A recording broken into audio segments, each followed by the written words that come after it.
Tonight, you will probably lie in bed staring at the ceiling. You will check your phone. You will tell yourself something is wrong with you. You will maybe take a pill or download a sleep app or Google why you cannot fall asleep at 2 a.m. And none of it will work the way you want it to. But here's what nobody ever tells you. Waking up in the middle of the night is not a malfunction. It is a memory, and it is 300,000 years old. For almost the entire history of your species, humans did not sleep the way you sleep. Not even close. The idea that you should fall asleep once, stay asleep for 8 straight hours, and wake up in the morning is not ancient wisdom. It is an industrial invention. It is roughly 150 years old. Before that, every single human being on this planet slept in 2 separate blocks.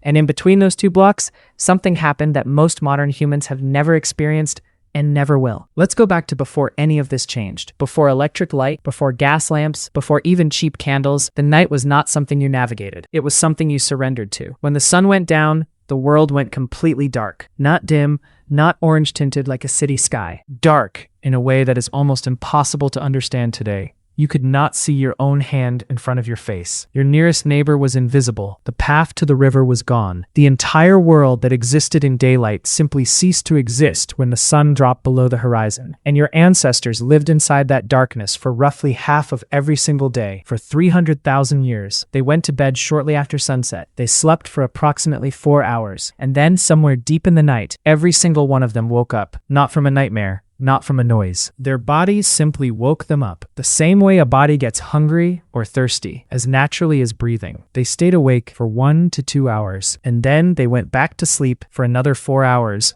until dawn. This was not insomnia. This was not a sleep disorder. This was just sleep. This was the only sleep anyone had ever known. In 2001, historian Roger Ekirch published a paper that changed how scientists understand human rest. He had spent 16 years searching through historical documents from across centuries and continents, prayer books from the 1400s, court records from medieval England, personal diaries from ordinary people across Europe, letters between farmers, merchants, priests, and physicians. He found over 500 separate references, all describing the same thing. First sleep and second sleep. A first sleep, a period of wakefulness in the middle of the night, and a second sleep, before dawn.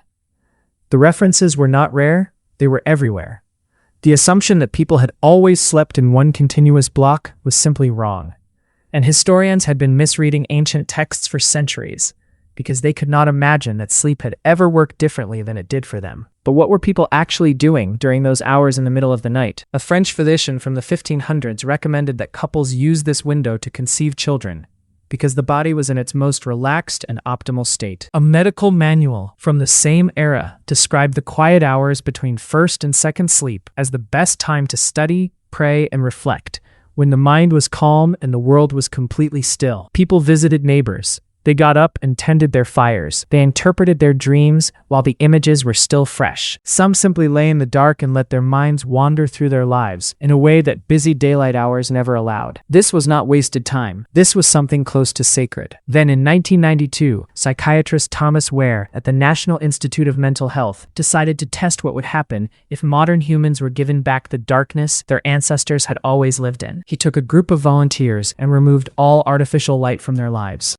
For 1 month, they experienced 14 hours of darkness every night, the same conditions your ancestors would have lived with before fire extended to evening. Within 3 weeks, every single participant shifted into the same pattern without being told to. 4 hours of sleep, 1 to 2 hours of quiet wakefulness, 4 more hours of sleep. Nobody suggested it. Nobody instructed them. Their bodies simply remembered. But here is the part that stopped researchers cold. Wehr measured the hormone levels of his participants during that wakeful period in the middle of the night. What he found was not a body in distress. It was not a body malfunction. The participants were producing elevated levels of prolactin, the same hormone associated with deep meditation, with the period after orgasm, with states of profound calm that most people almost never reach during normal waking hours. They described feeling peaceful, unhurried, reflective, almost outside of ordinary time. It was not insomnia. It was its own distinct state of consciousness, a third state, separate from sleep and separate from the ordinary busy wakefulness of daytime, a state that modern humans have essentially engineered out of existence. So what happened to it? In the 1600s,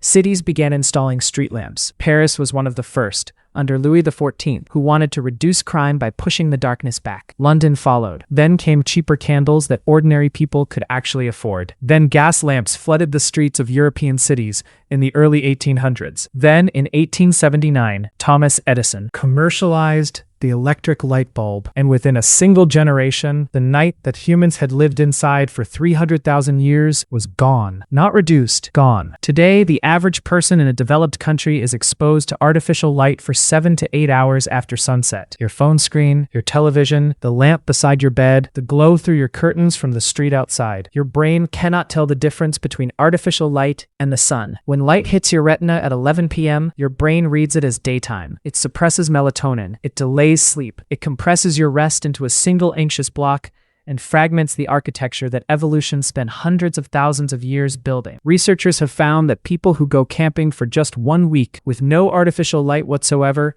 have their melatonin cycles reset by nearly 2 hours. Their bodies begin producing sleep hormones at sunset again, instead of hours after it. 1 week. That is all it takes for 300,000 years of biological programming to reassert itself beneath the surface. We did not just change when we sleep. We eliminated an entire phase of human consciousness. That quiet, reflective, meditative state between first and second sleep. The state that Wehr's volunteers described as some of the most peaceful hours of their lives. The state that medieval physicians recommended as the best time the human mind ever reaches, does not exist for most people anymore. Instead, we lie awake at 2 a.m. scrolling through our phones, convinced that something is broken inside us. But here's what the data actually says. When you wake in the middle of the night and cannot go back to sleep, your body is not malfunctioning. It is looking for something. It is reaching for a state that has not existed in your environment since before your great-grandparents were born. It is running a program that is 300,000 years old in a world that no longer has any space for it. For 300,000